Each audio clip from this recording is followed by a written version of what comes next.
Hello everyone, Ace here, and today I've decided to do something a little bit different, as I've had plenty of people over the years asking me about some of the games I play in the background. So today I've decided to cover one of them in a brand new series I'm starting. Specifically, let's talk about Future Cop LAPD, and what exactly made it great.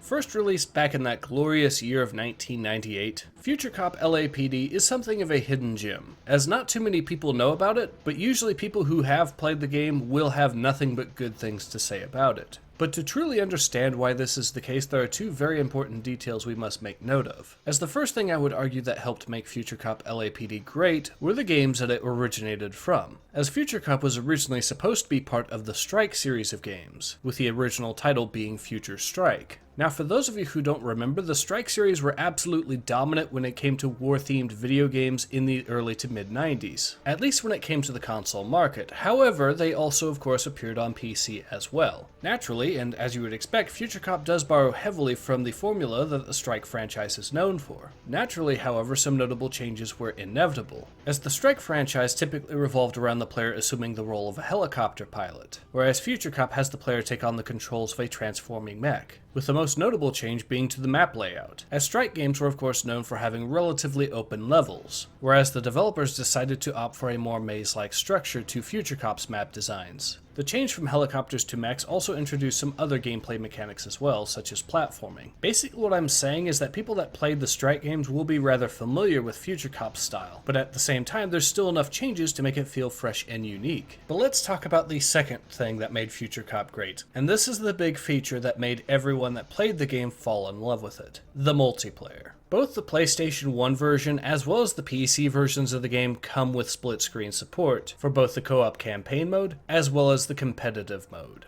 And on that subject, Future Cop's competitive multiplayer is the true star of the whole show, as there's not only nothing else out there quite like it, but at the same time it's easily the best part of the entire game. Now the way it works is that both players start off with their own bases and have the ability to actually produce tanks and helicopters to help defend their bases and attack the enemy base, with the overall goal being to get one of your own tanks into the enemy base to instantly destroy it. Now it may on its own sound like a simple premise, but there's a lot more to this. For a start, to be able to even build tanks or helicopters, you need points, and the first way you'll be able to acquire points is by capturing turrets that are scattered across the map, which will then shoot at enemy units. But you can also of course get points by destroying the enemy player or their tanks or helicopters as well. But it's not just tanks or helicopters that you can buy with these points either, as there are a number of outposts scattered across the map as well that you can claim for 30 points each. And these will not only allow you to spawn tanks and helicopters there, but they'll also spawn a limitless supply of turrets as well to help defend the outposts. And this can be especially useful when you decide to buy an outpost in the enemy's territory.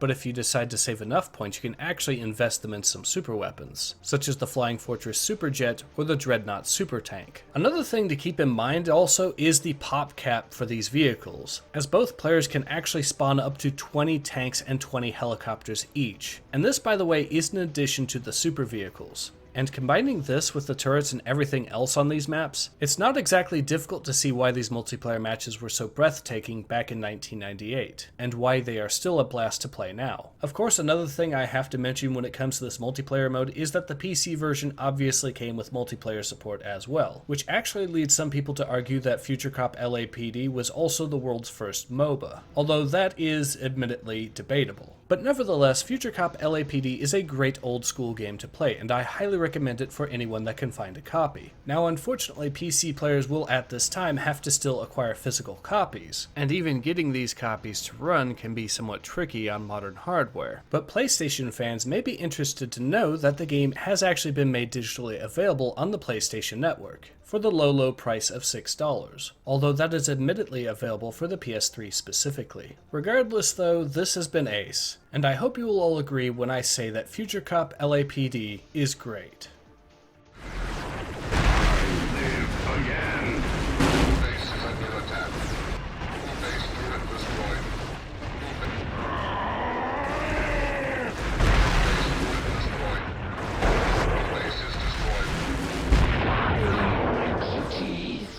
Enemy within blue base perimeter.